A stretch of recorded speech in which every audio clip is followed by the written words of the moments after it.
Hi friends! On this video, ipapakita ko kung paano mag-open ng GoSave account on the GoTyme Bank.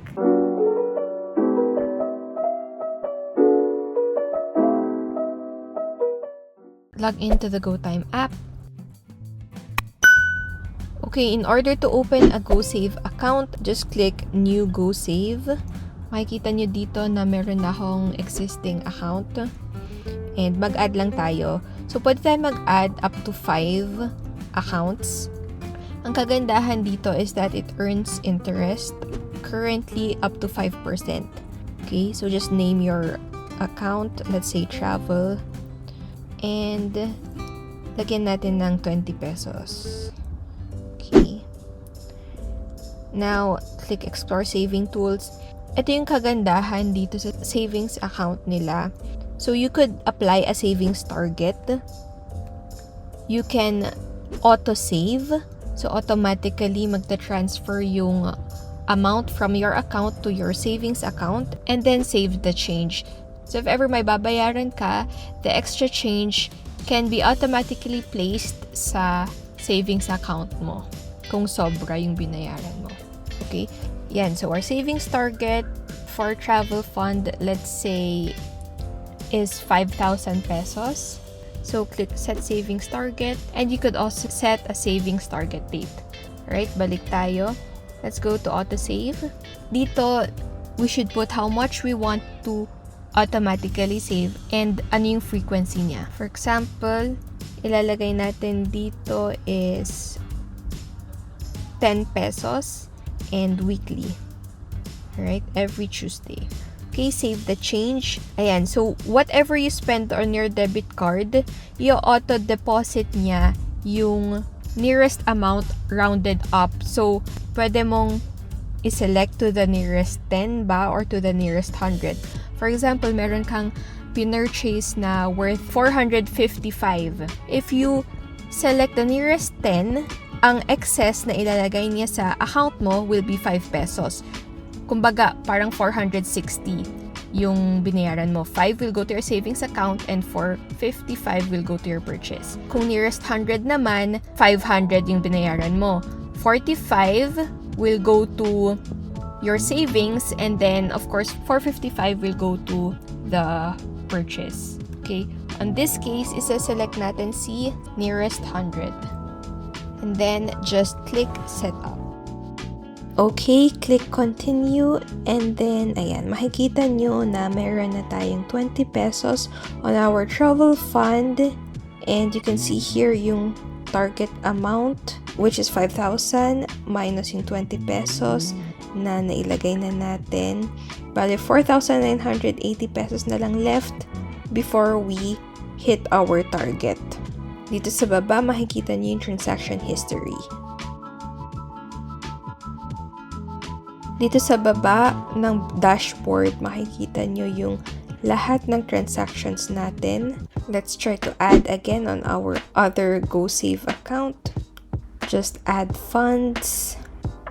Type natin 50 pesos and then add funds. Alright. So, instantly, meron din tayong na-add na 50 pesos. Over 1 month later. Okay, yung previous video na pinakita ko was last June 19. Ngayon is July 23. Balikan natin yung dineposit natin sa GoSave account and tignan natin kung nag-earn siya ng interest. Okay, let's click this My GoSave account first. From 50 pesos, nagka-interest siya noong July 1 ng 0.06 pesos. Okay, kasi ang interest per annum or per year is 5%. For the month of July, na-credit na siya noong July 1. So, the interest earned was 0.08% minus 20% withholding tax, which is 0.02, which gives a total of 0.06%. Check naman natin yung travel fund natin. Here, travel fund. Yan. Okay, our last transaction was June 19 And then, di ba sinet natin na weekly autosave? So, every week since July 19, nag-deposit siya ng 10 pesos from my main account. June 28, meron akong binayaran. Meron akong binili sa Robinsons supermarket. And then, the change, nilagay niya dun sa account ko. Okay? Balik tayo dun sa main. Tignan natin kung ano yung binayaran natin noong June 28. Alright, ayan. So, I paid 239.25. And then, nearest 100 kasi yung pinili ko.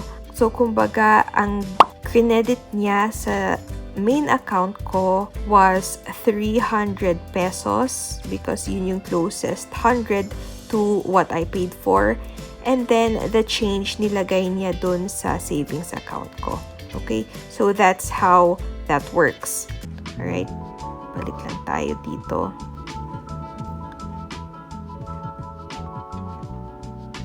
Okay, we are back to our travel funds. And makikita nyo, consistent naman weekly, nag-auto-save. And it already earned 0.06 interest din dito. Ayan. By the way, you can transfer from your GoSave funds to another GoSave fund or to your main account. Take note na kapag nasa GoSave account yung money mo, that is the only time that you earn interest. Kapag nasa main account ka, your funds don't earn interest. Okay, so makikita nyo dito sa taas, my account, just click the I icon. Then you could view your balances. In order to withdraw, you need to transfer your fund to your main account. Click the ellipse icon up here. Select Move Funds. We are currently on our travel fund, right? Select your destination account. So either other GoSave account or to our GoTyme bank account. Para ma-withdraw, move mo sa GoTyme bank account. Okay? Continue. Let's say 20 pesos. If you want the full amount, just click this. Pero for demonstration purposes, 20 pesos lang lagay natin. Move funds. Instantly, I've moved funds, okay, to my main account. Makikita mo, 146.06 na lang yung balance ko on my travel fund. And 4,200.25 na yun. Nasa main account ko. Now, that can already be withdrawable. Kapag hindi mo naman madalas gamitin yung account mo, I suggest i-transfer nyo na lang sa GoSave account para makapag-earn ka ng interest. And kapag magbabayad ka na, that's the time you transfer from your GoSave to your main account. In order to withdraw, click nyo tong button sa baba, click withdraw, input yung cash amount na yung withdraw mo.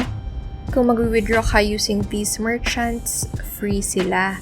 Mag-generate siya ng barcode and ito yung ipapakita nyo dun sa merchant or dun sa pagka-cash outan nyo. Another option is to cash out directly from your ATM card. I hope you learned something on this video. To learn more about the GoTyme Bank, don't forget to check this video. To learn how to open an account, check this video out. And to learn how to cash in, check this video out. Don't forget to hit the subscribe button and the notification bell in order to be notified on more informational videos similar to these. Thank you. Bye.